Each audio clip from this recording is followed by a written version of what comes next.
Defending is the most important part of playing FC24. If you do it right, you will take your game to the next level, and if you do it wrong, you are doomed.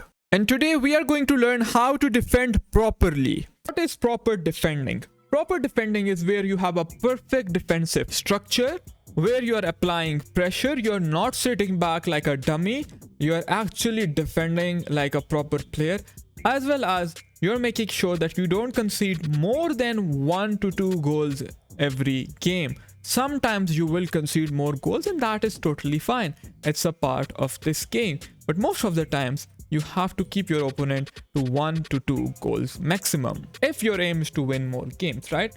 Now guys, the first step to achieve a proper defense is to understand defensive positioning and defensive structure. I know you might have heard it before, but still, most of you players are unable to have a proper defensive positioning and a defensive structure. What is a proper defensive structure? It simply means having a perfect back four, right? Your left back plays left back, right back plays right back, center back plays center back. But there is an exception. You can break this rule, which I will show you how and when to actually break this rule in a way that will actually benefit you. Then comes the defensive positioning. Defensive positioning means how to actually position your defenders in a way that you will be able to intercept more passes and apply pressure. If you don't know these two things, you cannot go far. Now you might ask me, what buttons do we use? We use primarily 3 buttons, L2, R2 and circle. These are the buttons we are gonna focus on. And of course, the second man pressing button, which is the R1 button. You can see all the inputs on the controller.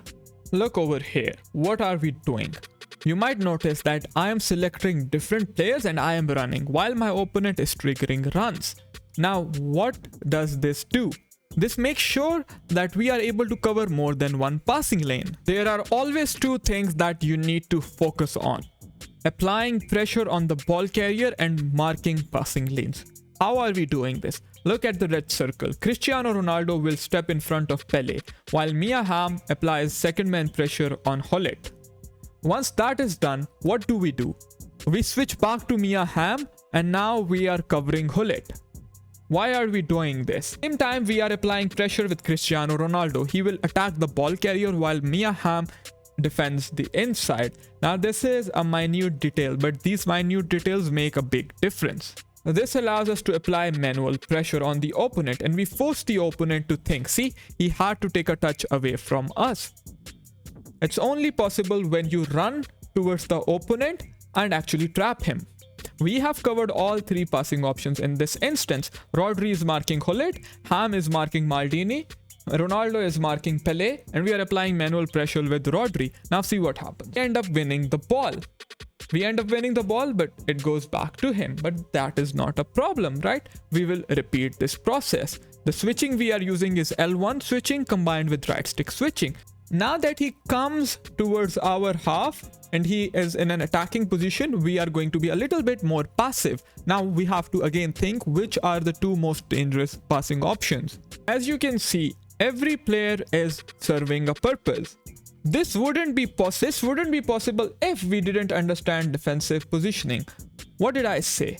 What is defensive positioning? Defensive positioning is positioning your defenders in a way where we are able to either intercept a pass or apply pressure on the ball carrier. Now focus on this. This is such a minute detail, but just focus on it. I select Cristiano Ronaldo and I run towards him. And when I get close with Cristiano Ronaldo, I let go of him.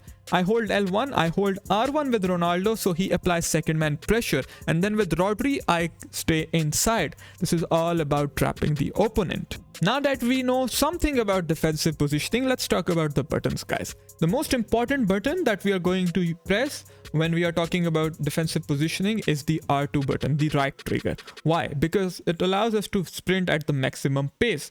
We want to sprint at the highest possible speed, right? Because again, we have to cover more than one passing option at a time. And you will see this. What I am doing is I am switching between players and I am running in passing lanes. When I cover one passing lane, I switch off and then I cover another passing lane. Then I second man press, like you can see. Right? And since second man press has been patched and it has become so much better, it is very easy to defend like this. Pay close attention. See what am I doing? Here with Rodri, I step in front of Ronaldinho. Which button am I pressing? I am pressing the R2 button because it allows me to sprint at the maximum pace. Afterwards, what do? See, I cover his run because this is the most dangerous run. And I second man press. Defensive positioning. I have to focus on defensive structure and defensive positioning, right? I cannot focus on either one of these things. See, if in this situation I didn't focus on the structure, what will happen? He will play over the top ball to Ronaldinho and he will be through on goal. And I know this is too much to think about during a game, which is why you have to do targeted practice, which is the secret of pro players. Why am I performing running jockey in this situation? Because see, I am moving upwards towards Pele, and when we are very close to the opponent and we want to intercept the ball, we want to put ourselves in the best position possible. And when we jockey, we get into a better defensive stance, and that stance allows us to win the ball back. So R2 to get close, when we are close, L2 R2 to get in a better stance to intercept passes. And we do end up winning the ball back, but we get unlucky, so we will repeat the process. I am now chasing the ball with Rodri, right? See, again, the important thing to note is I am also playing 71 depth. That allows me to apply more pressure. In this instance, we have a perfect back four. But at the same time, there is a potential opportunity for this pass into Ronaldinho. So what do? We select Rodri and we run at the full speed. So we can step in front of this passing lane. We are unable to do that, but then again, we are running back with Bellingham, and then eventually we select Ruben Dias and we win the ball back. And that is defensive positioning and defensive structure. The next thing we are going to focus on is being passive and aggressive. See guys, the most common mistake people make is they read one statement on internet and then they think, oh, this is everything. Someone will tell them that, okay, use AI defending, and they will never switch to their defenders, which is wrong. You still have to switch to your defenders, but you have to do it strategically, right? And at the same time, you cannot be too passive. You cannot wait for the opponent to attack you. At some moment, you have to be aggressive and apply pressure. Otherwise, against a good opponent, you're giving him too much time to think about. And if you give him too much time to think about, what will happen, guys? Obviously, he will score on you. This is a brilliant example of passive-aggressive defending. Right now, I am very passive. With Ruben Dias, I am marking the run in behind. And with Cafu, I will second man press. See, I do exactly that. And when I see that he takes a loose touch on the ball, I click L1, switch to Cafu, and now I'm going to step in front of him and get the ball back.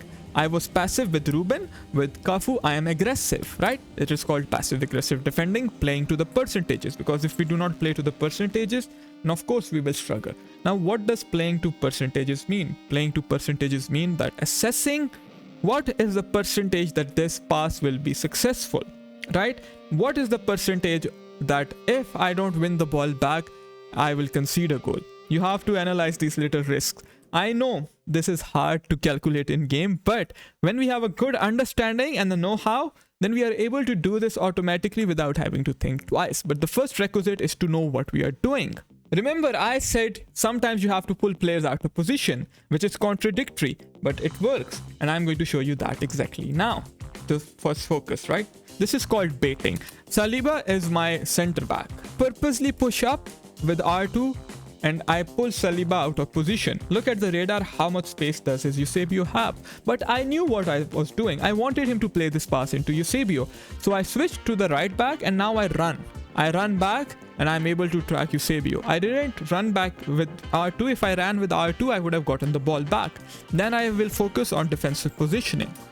See, in this situation, I am using R2 plus circle. Why R2 plus circle and why not L2 R2 jockey? It is simple. There is no time to jockey. Jockey will slow me down, and if I am slowed down, he will take a shot and he will score. So at this moment, I just have to run, and the moment he is not having a ball contact, I have to press circle and get the ball back. That's exactly what I do. Whenever the opponent is not having a ball contact, that is usually the best time to step in and make the tackle. I knew he wasn't having a ball contact, so I pressed circle and I won the ball back. Defending is situational. It is not mechanical. Mechanics are easy. This is not Call of Duty. This is FC. Mechanics are easy to learn. But what you have to learn is the situational awareness. And today, hopefully you have learned how to properly defend while keeping a proper shape and having proper defensive awareness. Now you might be interested in what tactics do I actually use, so check this video out here.